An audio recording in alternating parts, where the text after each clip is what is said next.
Hello, my kids of 5th grade. How are you today? I'm happy to see you. Okay? Good afternoon. Yesterday we were talking about Nat Geo magazines. And I remember Sarita told me that she doesn't have her books. Don't worry. We are going to see something really nice. It is called extreme plants. We're going to talk about 3 plants. Do you remember that when we read some articles of the magazine, you can make a drawing and then after illustrating it, you just write about the adaptations or characteristics of animals or plants. In this case, where you have to make an illustration and write the adaptation of the plant that you choose. We're going to see 3. The ones that we are going to see today are the water lily, the cactus, and the manglar tree. Remember that you have to use the section of Nat Geo in the spelling notebook, okay? Okay, we are going to see here, an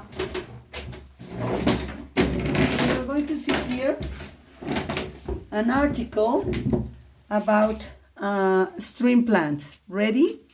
Watch it. And there are different types of plants on Earth because over millions and millions of years, plants have evolved different features or different adaptations to enable them to survive in the different environments on Earth. Okay, so they are telling about the different plants that have to get some adaptations in order to survive in different climates on Earth. So the reason that's important is because plants have to grow wherever their seed falls. If their seed falls in a place where it's hard to grow and they can't survive there, they'll die. As a result, over those millions of years, plants have adapted these different features.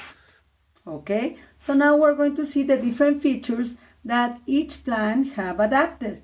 These are the water lily, this is the cactus, and this is the manglar tree.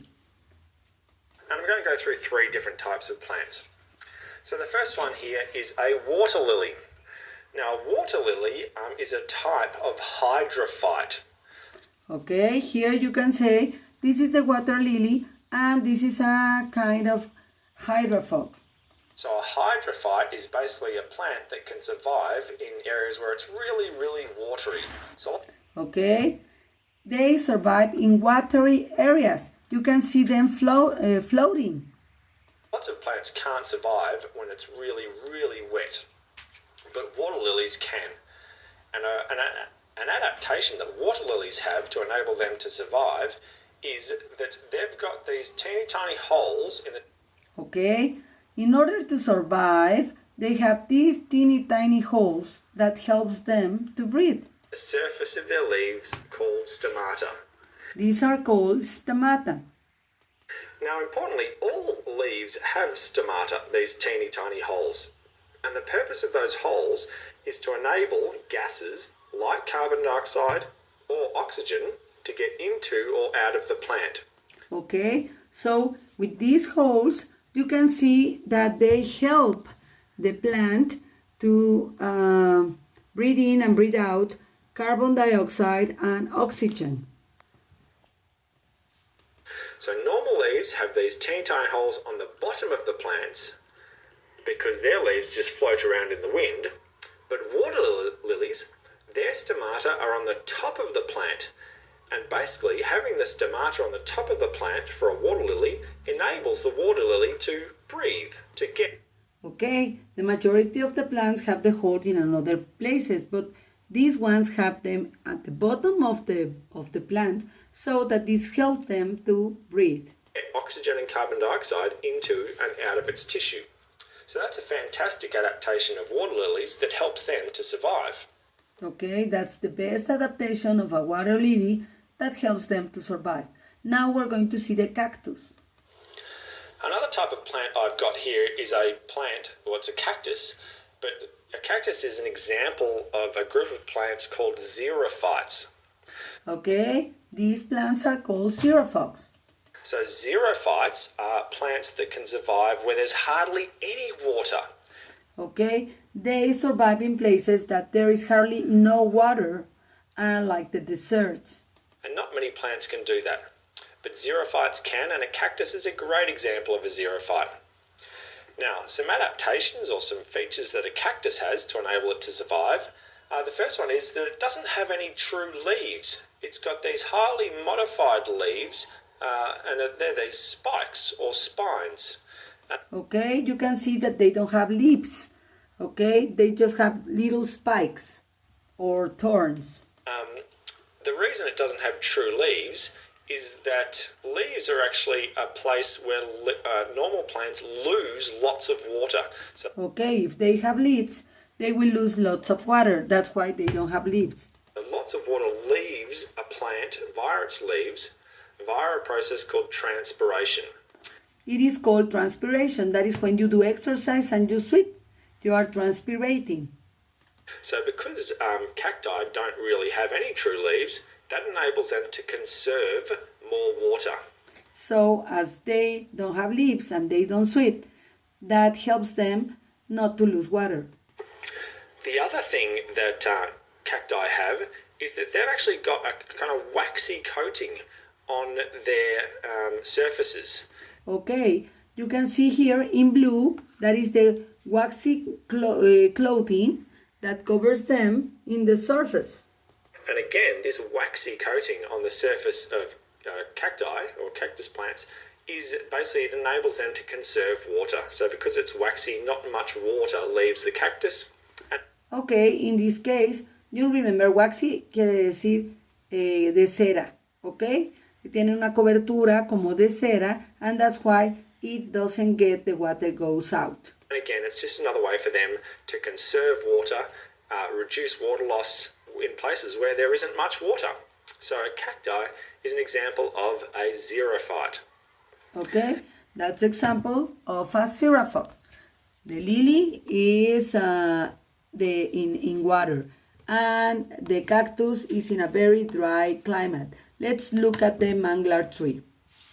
Now the last type of plant I'm going to go through is a mangrove tree. And a mangrove tree is an example of a halophyte.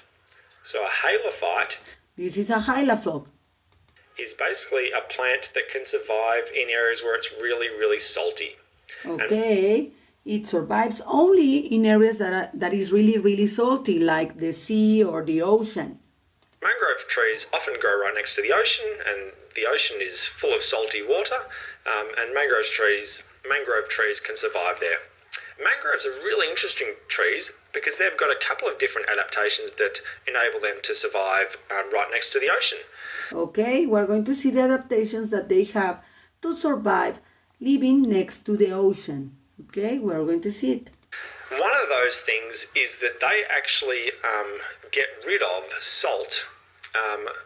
They excrete salt out of their tissue. So there's really salty water right near the ocean, but a halophyte, like a mangrove, can excrete salt or exclude salt from its tissue at its roots. So Okay, these are the roots of the tree, and they get rid of the salt. They don't want the salt so that they can take it out. often find patches of salt, around halophytes because they're actively getting rid of salt from their bodies or from their tissue. Another really interesting adaptation of a mangrove tree in particular is that, and this mangrove picture I've got here. Okay, it has another adaptations that what we call areas roots, because all of these are out of the ground as it is full of water. It's a great example. All of these things here sticking up out of the ground, there's a big one, there's lots of these things sticking up out of the ground. They're actually roots. They're the roots of a mangrove tree, and they're called aerial roots. They're actually called pneumatophores. So mangrove trees have got these aerial roots that poke up out of the ground. So the tree goes down here, and there's all these roots under here, but then all these roots poke up out of the ground from the mangrove tree. Okay, you can see the roots that are out of the ground. And basically, this enables the mangrove tree to get gases into and out of its body, like oxygen and carbon dioxide. Okay, also they help the mango trees to get the gases like oxygen and carbon dioxide. So the reason it can't get them as efficiently from the ground, like lots of plants do, is the ground is full of water. So there's not as much oxygen and carbon dioxide in the ground right next to the ocean. Okay, you can see the ground is full of water. That's why the roots have to be outside. That's aerial roots. As there is in other parts of the world. So to get around this, over millions of years, mangrove trees adapted, or they evolved these aerial roots, and they enable them to get oxygen and carbon dioxide into and out of their tissue. So okay, that's how they get carbon dioxide and also oxygen in their tissue, in their body, in the body of the tree. Mangrove trees have got, a couple of great things. One is these aerial roots that enables them to get gases. They basically snorkel for air, I suppose.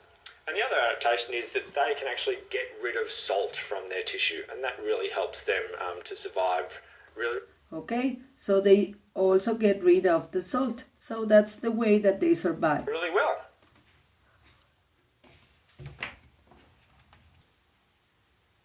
Okay, my kids, I hope you really like it. You can choose one of the three plants that we talk about. And remember, we're going to have the spelling exam at 1:30. See you later. Bye-bye.